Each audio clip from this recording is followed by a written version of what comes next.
Akibat ilmu panjang umur sulit menyongsong ajal. Kisah mistis ini dialami oleh seorang nenek renta berusia 77 tahun. Akibat kekuatan ilmu, panjang umur yang bersarang dalam tubuhnya, dia sulit menyongsong ajal. Bahkan, 2 kali dinyatakan mati, namun hidup kembali. Tapi sebelum mendengarkan cerita ini, silahkan subscribe dan klik tanda lonceng, untuk berlangganan secara gratis cerita-cerita baru dari kami. Mari kita bangun channel ini bersama-sama. Silahkan bagikan cerita ini untuk teman-teman Anda yang lain. Terima kasih. Janda seorang veteran itu terbaring di atas kasur empuk berspray kain putih. Sudah cukup lama dia terbaring lemah di ruang perawatan sebuah rumah sakit milik pemerintah daerah itu. Suhu tubuhnya yang kurus kering di atas normal, bahkan jauh dari kewajaran. Ya, sejak pertama kali masuk opname, suhu itu belum juga menurun. Kondisi tubuhnya yang sangat lemah dan kurus kering membuatnya nyaris seperti mayat hidup. Jangankan untuk berjalan, berdiri tegak bertumpu di atas kedua belah kakinya saja tak mampu lagi dilakukan. Penanganan secara medis yang telah dilakukan dokter ahli dan spesialis di rumah sakit itu hampir tak memberikan efek apapun. Memang, sejak awal ditemukan gejala penyakit komplikasi, yang sesungguhnya disebabkan oleh faktor usia belaka. Maunah, demikian orang memanggilnya. Setelah 3 hari keluarganya memutuskan membawanya pulang dari rumah sakit, nenek berusia 77 tahun ini penyakitnya bertambah gawat. Namun, dia menolak untuk kembali rawat inap di rumah sakit. Dia lebih menghendaki untuk beristirahat di rumahnya sendiri, dan dirawat oleh sanak familinya yang berada di tanah kelahirannya. Atas permintaannya, diboyonglah Maunah ke tempat yang dimaksud, yakni ke kampung halamannya. Namun, setelah sebulan lamanya berada di desa ini, kondisi Maunah semakin memprihatinkan. Bahkan keadaannya semakin lama semakin mengkhawatirkan. Saluran pernafasan yang terganggu oleh suatu cairan, membuat Maunah sulit untuk menghirup dan menghembuskan nafas. Walau demikian, keinginan untuk terus hidup sangat besar.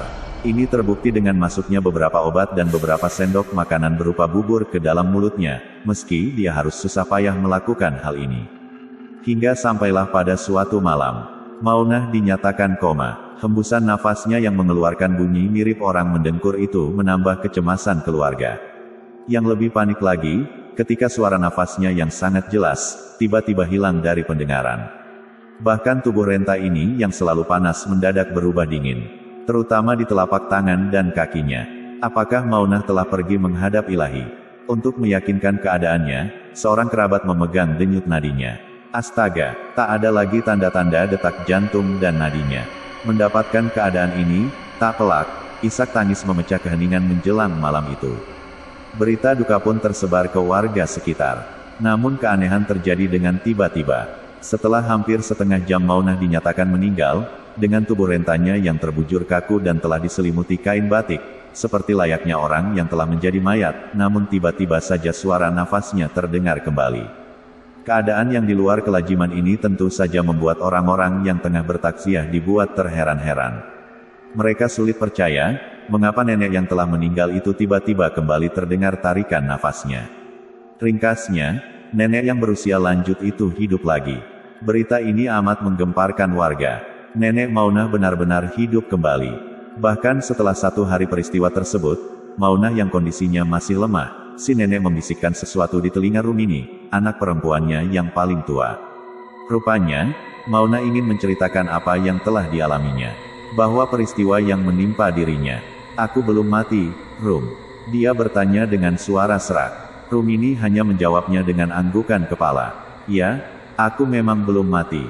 Lanjut Maunah sambil kemudian menceritakan bahwa ketika orang-orang menganggapnya telah mati, dia sendiri merasa telah didatangi oleh kedua orang tuanya yang sudah lama meninggal. Mereka mengajaknya pergi. Namun aneh, selama perjalanan tersebut Maunah selalu berada di belakang mereka. Bahkan sepertinya dia memang sengaja ditinggalkannya. Karena merasa lelah, Maunah meminta kepada kedua orang tuanya untuk beristirahat, tapi permohonannya ditolak oleh mereka. Nak, kuatkanlah dirimu. Sebentar lagi kita akan mencapai tempat tujuan, kata ayahnya. Tapi aku benar-benar tak kuat lagi untuk meneruskan perjalanan ini, Pak. Sebenarnya kita akan pergi kemana? Tanya Maunah. Loh, bukankah kau ingin pergi ke suatu tempat di mana kedamaian itu berada? Kembali ayahnya berkata, iya, Tapi di mana tempatnya? Protes Mauna. Itu, tempat yang dimaksud sudah terlihat, Nal. Sahut ibunya sembari menunjuk ke sebuah bukit. Anehnya, di bukit tersebut terdapat cahaya terang benderang dengan warna yang didominasi oleh warna orange dan violet. Mauna amat terpesona melihat keindahan bukit itu. Namun ketika dia mencoba bangkit, sekujur tubuhnya lemas tak bertenaga. Maafkan saya, sepertinya saya tak kuat lagi berjalan. Apalagi untuk menaiki bukit tersebut, lirih Mauna. Oh, kalau begitu kamu belum siap. Ya sudah, kamu tetap di situ, nanti bapak dan ibumu akan kembali menjemputmu, tutur sang ayah. Karena tak sanggup lagi meneruskan perjalanan, Mauna yang pada saat itu duduk di bawah sebuah pohon, tiba-tiba tak sadarkan diri. Seiring dengan itu pula maka lenyaplah kedua orang tuanya. Namun, setelah siuman, Mauna dikejutkan dengan sehelai kain batik yang menyelimuti sekujur tubuhnya. Keterkejutannya berlanjut dengan suara ayat-ayat suci yang dibacakan oleh orang-orang yang berada di samping kiri kanan tubuhnya. Mauna yang terbujur kaku, karena merasa penasaran, meski dalam keadaan yang masih lemah, dengan pelan mengangkat tangannya untuk menyibakkan kain yang menutupi wajahnya. Hal ini, sudah barang tentu membuat keterkejutan orang-orang yang ada pada malam itu. Setelah peristiwa mati suri tersebut kondisi Mauna memang tidak berubah membaik. Kesehatannya malah semakin mengkhawatirkan, bahkan lebih parah dari sakitnya terdahulu. Beberapa ahli medis dan orang pintar yang sempat didatangkan guna penyembuhan sang nenek, tak ada satupun yang membuahkan hasil. Semua keluarga gelisah dan prihatin. Namun melihat usia Mauna yang sudah sangat ujur, mereka sebenarnya telah bersiap untuk menerima kenyataan yang terburuk sekalipun. Ya, andai Tuhan menghendaki kematian Mauna, hal tersebut sudah sewajarnya karena memang usianya yang sudah sedemikian sepuh. Namun, sang ajal sepertinya masih enggan mendekat. Mauna yang terbujur kaku itu masih tetap terdengar suara tarikan nafasnya. Akan tetapi keadaannya sudah sangat buruk.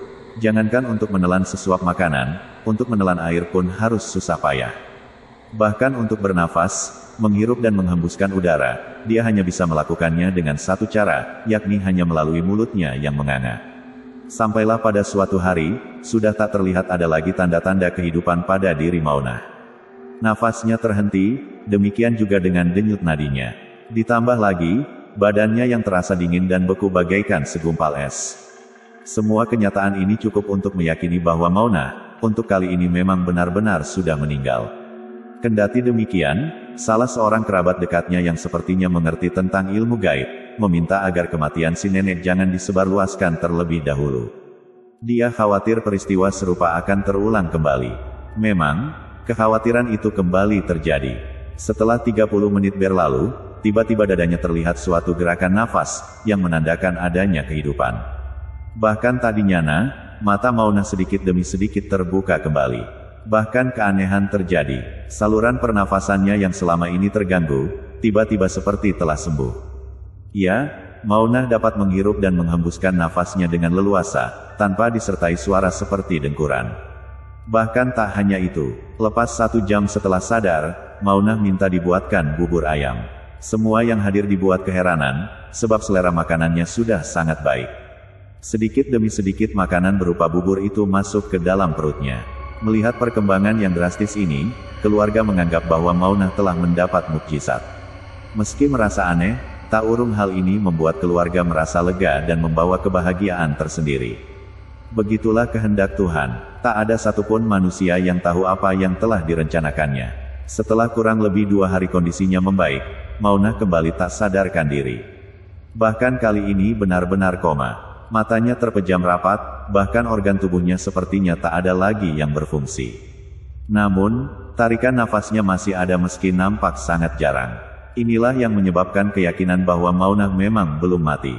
Ketika dibisikkan asma Allah dan diperdengarkan bacaan istighfar di telinganya agar dia mengikutinya, Mauna sama sekali tak meresponnya. Berdasarkan pemeriksaan dokter yang sengaja didatangkan, dinyatakan bahwa Mauna tinggal menunggu waktunya. Mendengar pernyataan dokter, keluarga Mauna menerimanya dengan lapang dada. Mereka telah ikhlas melepaskannya. Namun yang membuat keluarga merasa aneh, setelah berhari-hari koma, tanda-tanda kehidupan itu sepertinya tetap ada. Ya, dada Mauna sesekali masih tampak turun naik, sebagai tanda dia masih hidup. Ya, Mauna sepertinya sulit menyongsong ajal. Akhirnya muncul dugaan bahwa sulitnya Maunah menyongsong ajal adalah disebabkan oleh suatu kekuatan gaib yang dimilikinya. Oleh sebab itulah keluarga si nenek akhirnya meminta pertolongan pada seorang kiai yang cukup ternama. Saat prosesi pengobatan, ada sesuatu yang aneh terjadi. Maunah yang sudah 4 hari koma dalam keadaan koma, tiba-tiba mulut dan matanya terbuka. Hal ini terjadi setelah wajahnya dibasuh dengan segelas air putih yang telah diberi doa oleh kiai. Lebih aneh lagi, kemudian terjadilah dialog singkat antara Maunah dan kiai. Bicaralah yang jujur pada saya, Mak. Apakah Mak Maunah pernah berhubungan dengan ilmu gaib, misalnya pemasangan susuk atau sejenisnya, atau mungkin suatu ilmu tersendiri? Tanya kiai. Aku belum pernah berhubungan sama sekali dengan ilmu-ilmu seperti itu, Nak Kiai. Jawab Maunah dengan suara berat. Emak jangan bohong, coba ingat-ingat kembali. Barangkali emak lupa.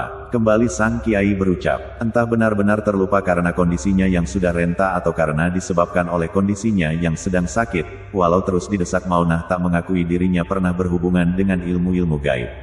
Namun berdasarkan deteksi gaib yang dilakukan kiai, ternyata di dalam raga Maunah ditemukan suatu kekuatan gaib yang melekat sudah berpuluh-puluh tahun lama.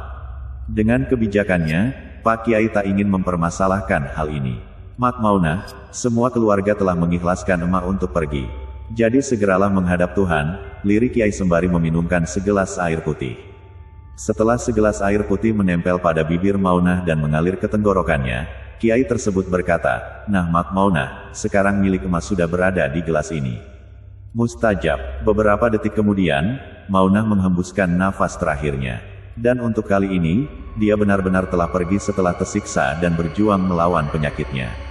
Usia ke-7 hari wafat Maunah, keluarganya membicarakan perihal hal gaib yang dimiliki oleh si nenek. Berdasarkan data yang dihimpun dari seluruh famili, disimpulkan bahwa Maunah pernah mengamalkan suatu amalan yang konon amalan tersebut berkhasiat untuk menambah awet muda dan panjang umur. Mungkin, amalan inilah yang membuat nenek renta itu sulit menyongsong ajalnya. Jika kalian suka dengan cerita ini, silahkan berikan jempol ke atas. Dan jika kalian menganggap cerita ini bermanfaat, silahkan bagikan ke teman-teman yang lain. Jangan lupa untuk subscribe di channel ini. Terima kasih sudah mendengarkan.